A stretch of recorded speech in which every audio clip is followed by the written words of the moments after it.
Hello friends, நம்ம சேனலில் நம்ம இன்றைக்கி சோயா வச்சு ஒரு ஈவினிங் ஸ்நாக்ஸ் தான் பண்ண போகிறோம். இது ரொம்பவே ஹெல்த்தியான டிஷ்ஷும் கூட. ஸோ இந்த மாதிரி நீங்கள் கிறிஸ்பியாக பண்ணி கொடுத்தீங்கன்னா உங்கள் குழந்தைங்க ரொம்பவே விரும்பி சாப்பிடுவாங்க. வாங்க இதை எப்படி பண்ணலான்னு பார்க்கலாம். அதுக்கு நீங்கள் முதல்ல அந்த மாதிரி 200 கிராம் சோயா எடுத்து தண்ணி வச்சு ஊற வச்சுக்கோங்க. நல்லா ஊறிடுச்சு. இந்த மாதிரி ஊறினதுக்கப்புறமா நம்ம 65 மசாலா ரெடி பண்ணி பிரட்டிக்கலாம்.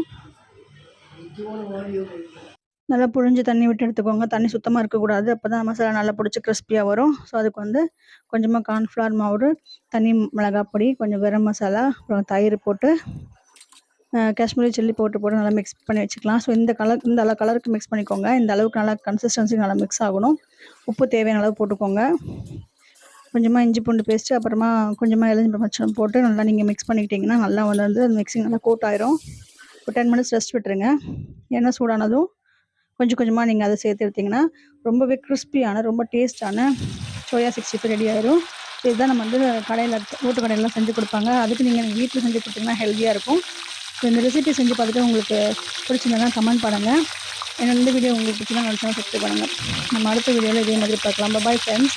இது ரொம்பவே ஹெல்த்தியான ஈவினிங் ஸ்நாக்ஸ். பாருங்கள், ரெடி ஆயிடுச்சு. பாருங்கள், இல்லை மொறுன்னு இருக்கும். இது நம்ம வெஜ் பிரியாணி, ஃப்ரைட் ரைஸ் கூடலாம் கூட நம்ம சேர்த்து சாப்பிட்லாம்.